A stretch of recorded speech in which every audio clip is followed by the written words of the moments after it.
سب سے پہلے سورہ اخلاص کی وجہ تسمیہ، یعنی اس کو سورہ اخلاص کیوں کہا جاتا ہے؟ اخلاص کے عربی میں دو معنی آتے ہیں، ایک تو خلوص، ہم کہتے ہیں نا خلوص سے دل سے یہ کام کیا، نیت درستی اس کی، اور ایک ہوتا ہے خلاص، تمہارا کام کیا ہو گیا ہے، یعنی بلکہ اس کو اور زیادہ واضح اس کو خلاصی مل گئی ہے، جیل سے خلاصی مل گئی کہتے ہیں نا۔ تو بعض علماء کہتے ہیں اس کو اخلاص اس لیے کہا گیا ہے کہ اس میں خالص توحید کا تذکرہ ہے سورہ اخلاص میں، جیسے قل هو اللہ احد اللہ الصمد لم یلد ولم یولد، اللہ کی توحید بیان کی، اللہ جیسا کوئی بھی نہیں ہے، تو خالص توحید کی وجہ سے اسے کیا کہا گیا؟ اخلاص۔ اور بعض علماء کہتے ہیں کہ اس کو اس لیے اخلاص کہا جاتا ہے لأنها تخلص العبد عن الشرک او النار، یہ نجات دلاتی ہے انسان کو شرک سے، جیسے جیل سے خلاصی سے ہے نا، خلاصی والا معنی، اخلاص کا معنی نجات دلانے والی، شرک سے نجات دلاتی ہے، اور بعض نے کہا کہ نجات دلاتی ہے جہنم کی آگ سے، کیونکہ اس کے مفہوم پر آپ عمل کریں گے تو جہنم کی آگ سے حفاظت ہوگی۔ تو تین وجہ بیان ہو گئی، ایک تو یہ کہ اس میں خالص توحید ہے اس لیے اسے سورہ اخلاص کہا جاتا ہے، دوسری وجہ یہ کہ یہ نجات دلاتی ہے، خلاصی دلاتی ہے شرک سے، تیسری وجہ یہ کہ یہ جہنم کی آگ سے نجات دلاتی ہے، اس لیے اس کو سورہ اخلاص کہا جاتا ہے۔ حدیث میں اس کے بہت فضائل وارد ہوئے ہیں، حضرت ابو سعید خدری رضی اللہ تعالیٰ عنہ سے روایت ہے، یہ سب چیزیں آپ کو لکھنے کی ضرورت نہیں ہے، یہ آپ کو ریٹن مل جائیں گی، ٹھیک ہے نا؟ جو میں بتا رہا ہوں سورہ اخلاص کے بارے میں، یہ سب تحریری شکل میں آپ کے پاس آپ کو ای میل کر دیا جائے گا۔ حضرت ابو سعید خدری رضی اللہ تعالیٰ عنہ سے روایت ہے کہ رسول اللہ صلی اللہ علیہ وسلم نے صحابہ کرام سے فرمایا کہ کیا تم میں سے کوئی شخص اس کی طاقت نہیں رکھتا کہ رات کو ایک تہائی قرآن کی تلاوت کر کے سو جائے؟ صحابہ نے فرمایا اوا نطیق ذلک، کیا ہم اس کی طاقت رکھتے ہیں؟ کہ یہ تو ممکن نہیں ہے، بہت مشکل ہے۔ تو آپ نے فرمایا کیا تم سورہ اخلاص نہیں پڑھ کے سو سکتے؟ اس لیے کہ فإنها تعدل ثلث القرآن، یہ ایک تہائی قرآن کے برابر ہے۔ ایک اور حدیث میں حضرت ابو ہریرہ رضی اللہ تعالی عنہ سے مروی ہے کہ ایک مرتبہ رسول اللہ صلی اللہ علیہ وسلم نے صحابہ کرام سے فرمایا تم سب جمع ہو جاؤ، میں ایک تہائی قرآن کی تم پہ تلاوت کروں گا۔ صحابہ کرام جمع ہو گئے بہت سارے، نبی صلی اللہ علیہ وسلم تشریف لائے اور قل هو اللہ احد پڑھ کے چلے گئے۔ ایک صحابی نے عرض کیا، آپس میں بات چیت کی کہ بھائی اللہ کے نبی نے تو ہم سے کیا فرمایا تھا؟ ایک تہائی قرآن، اور میں یہ سمجھتا ہوں کہ یہ اللہ نے آسمان سے کوئی خبر دی تھی کہ نبی ایک تہائی قرآن پڑھیں گے، نبی نے اپنی طرف سے یہ کام نہیں کیا ہوگا، لیکن ہم پر تو ایک تہائی قرآن نہیں پڑھا۔ تو آپ صلی اللہ علیہ وسلم تشریف لائے اور فرمایا کہ سورہ اخلاص جو میں نے پڑھی ہے یہ ایک تہائی قرآن ہے، اتنی بڑی فضیلت ہے اس کی۔ اب علماء نے اس کے مطلب بیان کیے کہ ایک تہائی قرآن ہونے کا مطلب کیا ہے۔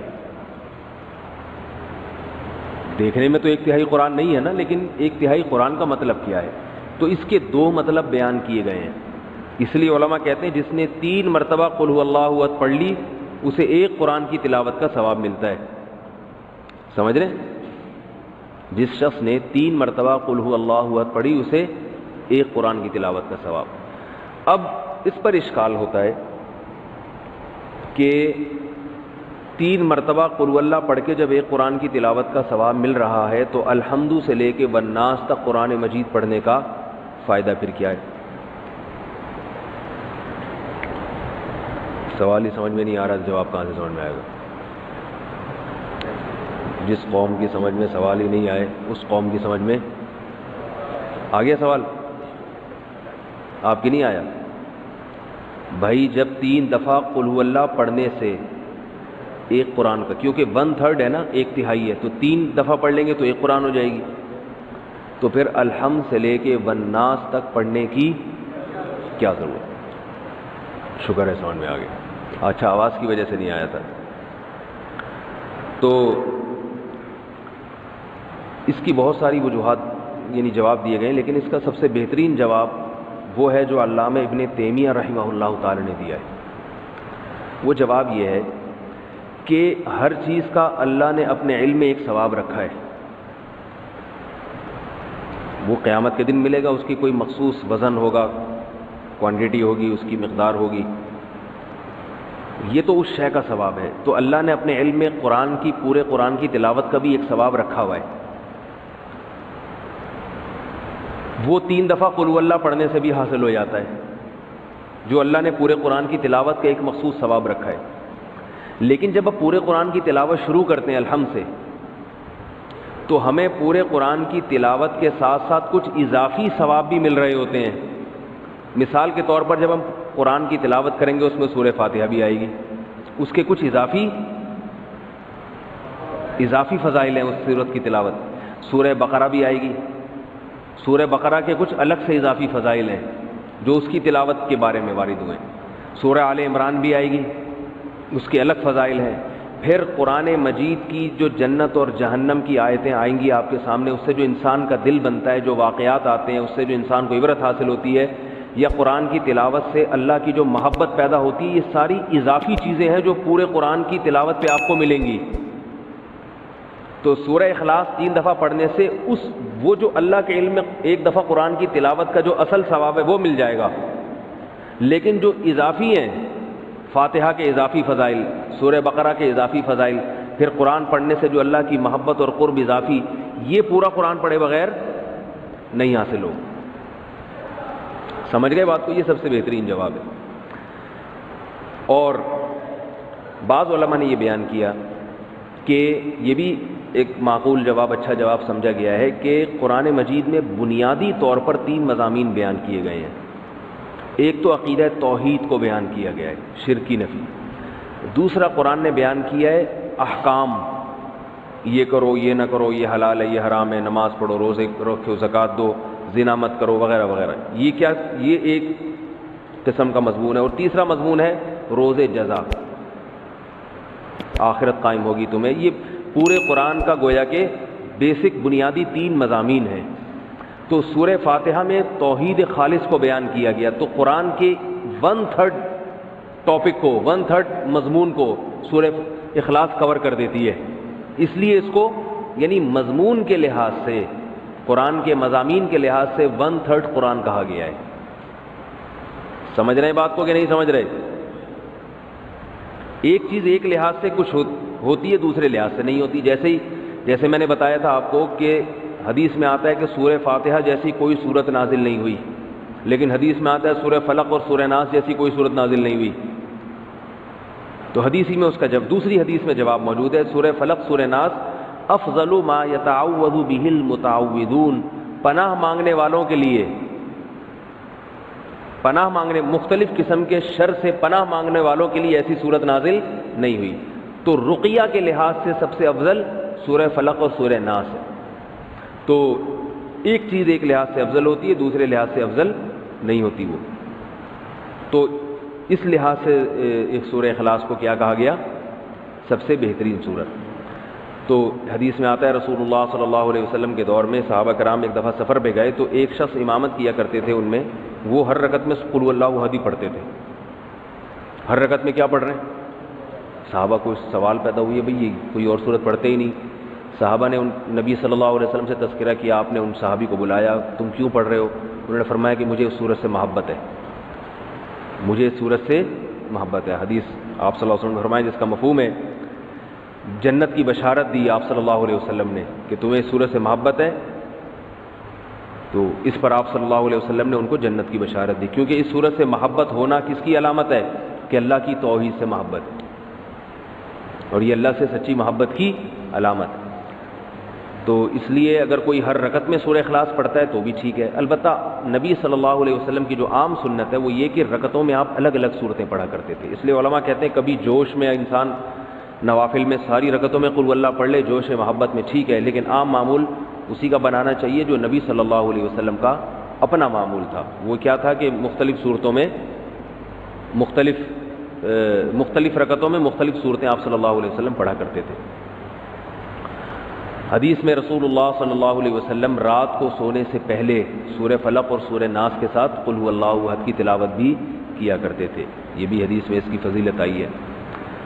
ایک حدیث میں آتا ہے رسول اللہ صلی اللہ علیہ وسلم نے فرمایا، حضرت ابو ہریرہ رضی اللہ تعالیٰ عنہ سے مروی ہے کہ نبی صلی اللہ علیہ وسلم نے فرمایا کہ اللہ تعالیٰ ارشاد فرماتے ہیں، جب نبی یوں کہتے ہیں کہ اللہ نے ارشاد فرمایا تو ایسی حدیث کو حدیث قدسی کہا جاتا ہے کہ اللہ تعالیٰ فرماتے ہیں کہ کذبنی عبدی ولم یکن لہ ذالک، میرے بندوں نے مجھے جھٹلایا حالانکہ میرے بندوں کے لائق یہ نہیں تھا کہ مجھے جھٹلاتے، وشتمنی عبدی، میرے بندوں نے مجھے گالی دی ہے، ولم یکن لہ ذالک، حالانکہ ان کے لائق نہیں تھا کہ اپنے معبود کو گالی دے۔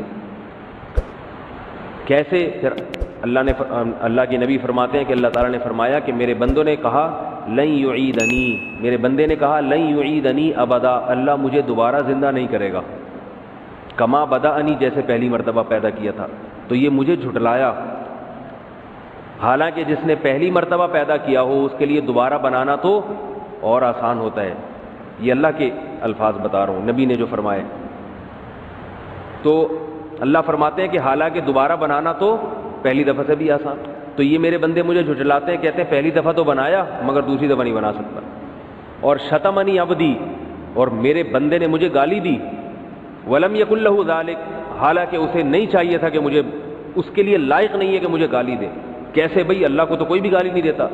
تو نبی نے فرمایا کہ اللہ تعالیٰ فرماتے ہیں کہ بندہ کہتا ہے اتخذ اللہ ولدا، اللہ نے اپنے لیے کسی کو بیٹا بنا لیا ہے۔ جیسے عیسائی کہتے ہیں اللہ نے حضرت عیسیٰ کو بیٹا بنا لیا، تو اللہ کیا کہتے ہیں؟ یہ مجھے میرے بندے نے گالی دی ہے۔ اس صورت کا شان نزول بھی یہی ہے کہ بنیادی طور پر جو اس صورت میں جو سمجھایا گیا ہے یہود و نصارہ کے عقیدے کی نفی ہے۔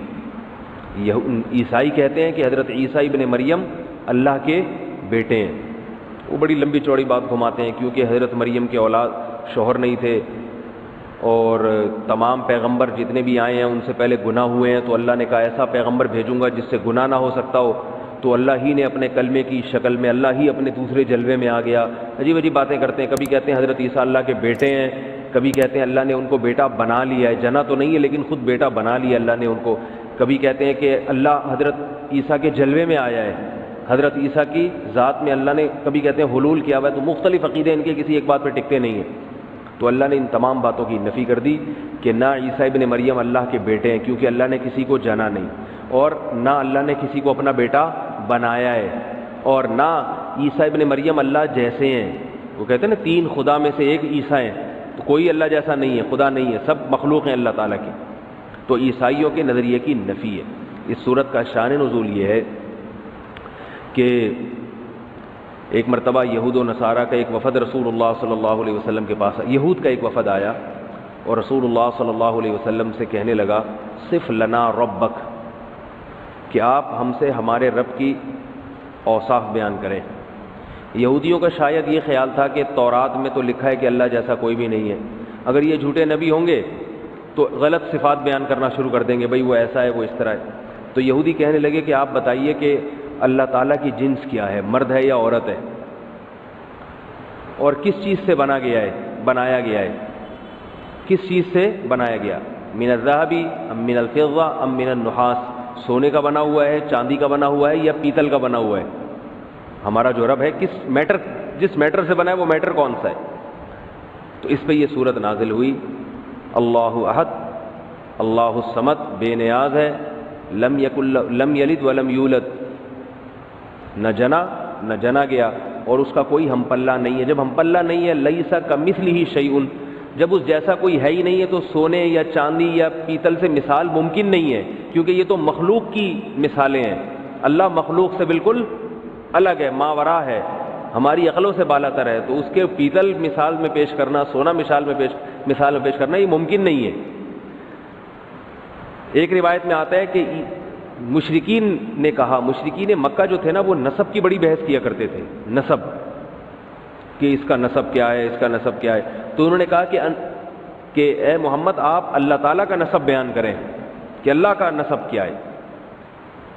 تو اس پہ یہ صورت نازل ہوئی، لم یلد ولم یولد، نہ اس نے کسی کو جنا نہ وہ کسی سے جنا گیا، اس کا کوئی نسب نہیں ہے، الاول سب سے پہلے ہے اور سب سے آخر، یعنی ہمیشہ سے ہے اور ہمیشہ رہے گا۔ تو توحید کا مضمون اس میں بیان کیا گیا۔ اللہ تعالی ہمیں سورت کے مضامین پر عمل کی توفیق عطا فرمائے، اور جن لوگوں کو زبانی یاد نہیں ہے ان کو تو کم از کم یہ سورت زبانی یاد ہونی چاہیے. ہم تبت